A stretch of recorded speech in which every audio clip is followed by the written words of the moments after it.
Chapter 9 of The Science of Getting Rich by Valence D. Wattles.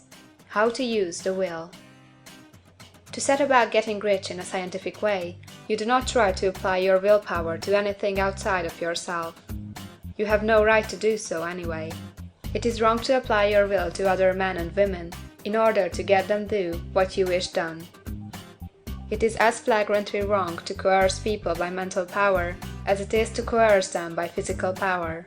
If compelling people by physical force to do things for you reduces them to slavery, compelling them by mental means accomplishes exactly the same thing. The only difference is in methods. If taking things from people by physical force is robbery, then taking things by mental force is robbery also. There is no difference in principle.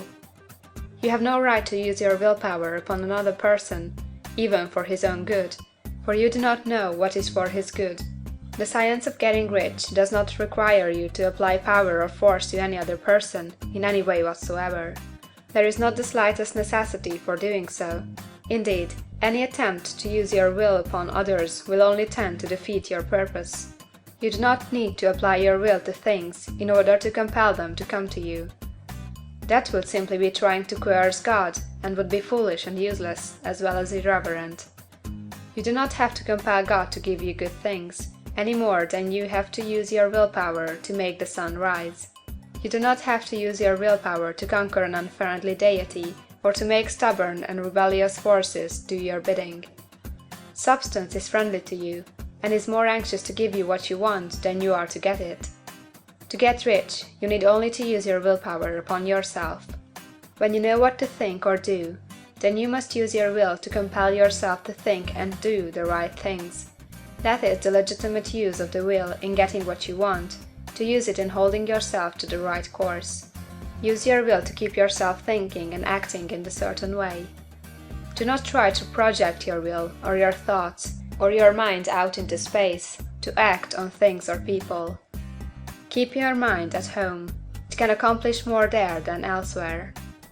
Use your mind to form a mental image of what you want, and to hold that vision with faith and purpose. And use your will to keep your mind working in the right way. The more steady and continuous your faith and purpose, the more rapidly you will get rich, because you will make only positive impressions upon substance, and you will not neutralize or offset them by negative impressions. The picture of your desires, held with faith and purpose, is taken up by the formless, and permits it to great distances throughout the universe for all I know. As this impression spreads, all things are set moving toward its realization. Every living thing, every inanimate thing, and the things yet uncreated, are stirred toward bringing into being that which you want. All force begins to be exerted in that direction. All things begin to move toward you. The minds of people, everywhere, are influenced toward doing the things necessary to the fulfilling of your desires, and they work for you unconsciously. But you can check all this by starting a negative impression in the formless substance. Doubt or unbelief is as certain to start a movement away from you as faith and purpose are to start one toward you. It is by not understanding this that most people who try to make use of mental science in getting rich make their failure. Every hour and moment you spend in giving heed to doubts and fears, every hour you spend in worry, every hour in which your soul is possessed by unbelief, sets a current away from you in the whole domain of intelligent substance. All the promises are unto them that believe, and unto them only. Notice how insistent Jesus was upon his point of belief, and now you know the reason why. Since belief is all important, it behooves you to guard your thoughts, and as your beliefs will be shaped in a very great extent by the things you observe and think about, it is important that you should command your attention. And here the will comes into use. For it is by your will that you determine upon what things your attention shall be fixed. If you want to become rich, you must not make a study of poverty. Things are not brought into being by thinking about their opposites. Health is never to be attained by studying disease and thinking about disease. Righteousness is not to be promoted by studying sin and thinking about sin. And no one ever got rich by studying poverty and thinking about poverty. Medicine as a science of disease has increased disease. Religion as science of sin has promoted sin, and economics as a study of poverty will fill the world with wretchedness and want. Do not talk about poverty. Do not investigate it or concern yourself with it. Never mind what its causes are. You have nothing to do with them. What concerns you is the cure. Do not spend your time in charitable work or charity movements. All charity only tends to perpetuate the wretchedness it aims to eradicate. I do not say that you should be hard-hearted or unkind and refuse to hear the cry of need. But you must not try to eradicate poverty in any of the conventional ways. Put poverty behind you, and put all that pertains to it behind you, and make good. Get rich, that is the best way you can help the poor. And you cannot hold the mental image which is to make you rich, if you fill your mind with pictures of poverty. Do not read books or papers which give you circumstantial accounts of the wretchedness of the tenement dwellers, of the horrors of child labor, and so on. Do not read anything which fills your mind with gloomy images of want and suffering. You cannot help the poor in the least by knowing about these things, and the widespread knowledge of them does not tend to all to do away with poverty. What tends to do away with poverty is not the getting of pictures of poverty into your mind, but getting pictures of wealth into the minds of the poor. You are not deserting the poor in their misery when you refuse to allow your mind to be filled with pictures of that misery. Poverty can be done away with, not by increasing the number of well-to-do people to think about poverty, but by increasing the number of poor people who purpose with faith to get rich. The poor do not need charity, they need inspiration. Charity only sends them a loaf of bread to keep them alive in their wretchedness, or gives them an entertainment to make them forget for an hour or two, but inspiration will cause them to rise out of their misery. If you want to help the poor, demonstrate to them that they can become rich. Prove it by getting rich yourself. The only way in which poverty will ever be banished from this world is by getting a large and constantly increasing number of people to practice the teaching of this book. People must be taught to become rich by creation, not by competition. Every man who becomes rich by competition throws down behind him the ladder by which he rises, and keeps others down. But every man who gets rich by creation opens a way for thousands to follow him, and inspires them to do so. You are not showing hardness of heart or an unfeeling disposition when you refuse to pity poverty, see poverty, read about poverty, or think and talk about it, or to listen to those who do talk about it. Use your willpower to keep your mind off the subject of poverty, and to keep it fixed with faith and purpose on the vision of what you want. End of Chapter 9. Chapter 10. Further use of the will.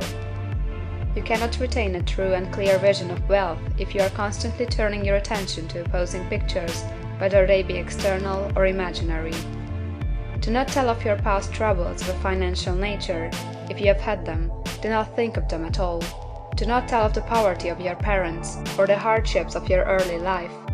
To do any of these things is to mentally class yourself with the poor for the time being, and it will certainly check the movement of things in your direction. Let the dead bury their dead, as Jesus said. Put poverty and all things that pertain to poverty completely behind you. You have accepted a certain theory of the universe as being correct, and are resting all your hopes of happiness on its being correct. And what can you gain by giving heed to conflicting theories? Do not read religious books which tell you that the world is soon coming to an end.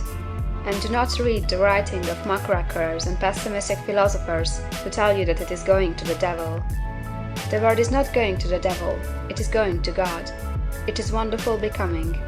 True, there may be a good many things in existing conditions which are disagreeable, but what is the use of studying them when they are certainly passing away, and when the study of them only tends to check their passing and keep them with us? Why give time and attention to things which are being removed by evolutionary growth, when you can hasten their removal only by promoting the evolutionary growth as far as your part of it goes?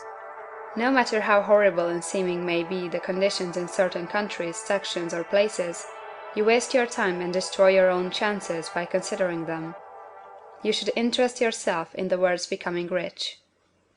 Think of the riches the world is coming into, instead of the poverty it is growing out of.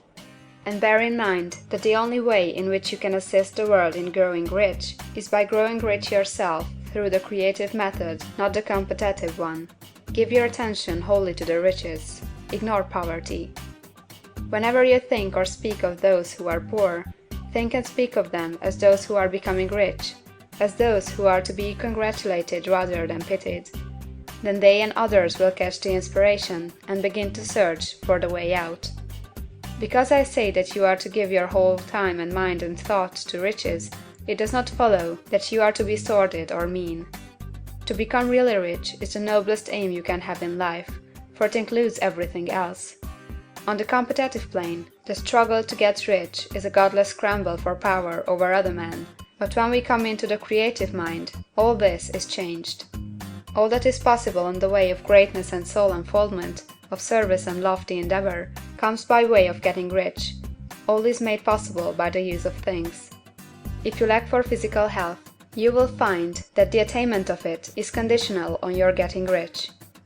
Only those who are emancipated from financial worry and who have the means to live a carefree existence and follow hygienic practices can have and retain health.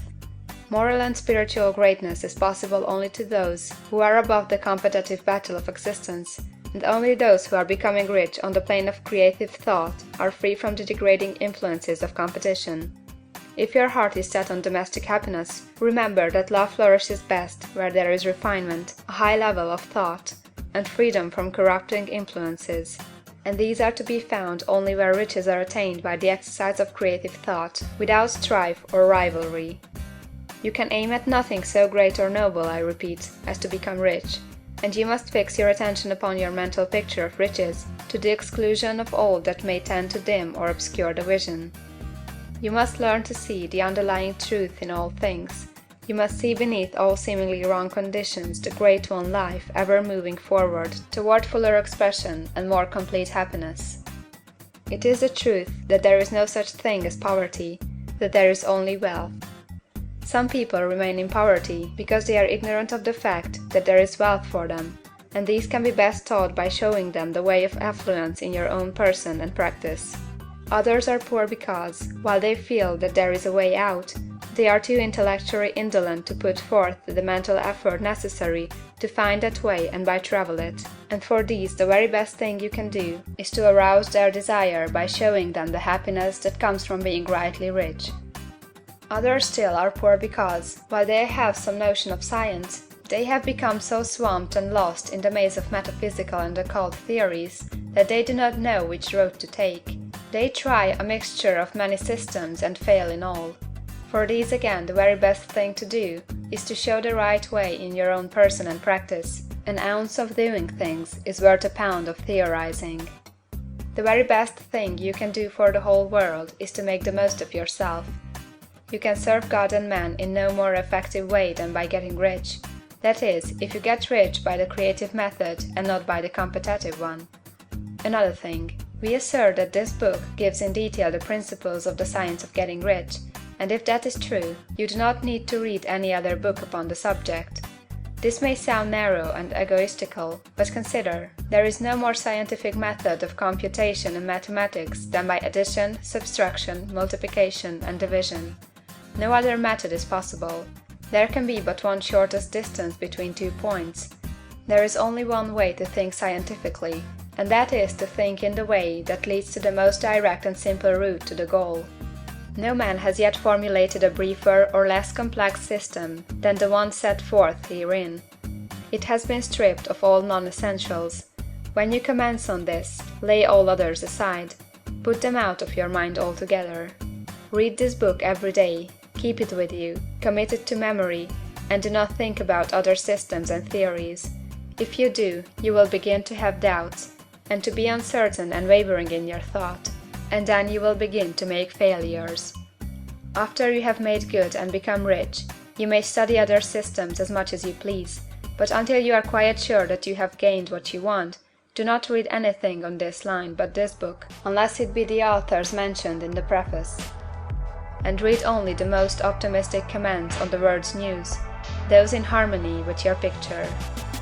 Also, postpone your investigations into the occult. Do not dabble in theosophy, spiritualism, or kindred studies. It is very likely that the dead still live and are near, but if they are, let them alone. Mind your own business. Wherever the spirits of the dead may be, they have their own work to do and their own problems to solve, and we have no right to interfere with them. We cannot help them, and it is very doubtful whether they can help us, or whether we have any right to trespass upon their time if they can. Let the dead and the hereafter alone, and solve your own problem, get rich. If you begin to mix with the occult, you will start mental cross-currents which will surely bring your hopes to shipwreck. Now, this and the preceding chapters have brought us to the following statement of the basic facts. There is a thinking stuff from which all things are made, and which, in its original state, permeates, penetrates, and fills the interspaces of the universe. A thought in this substance produces the thing that is imaged by the thought. Man can form things in his thought, and, by impressing his thought upon formless substance, can cause the thing he thinks about to be created.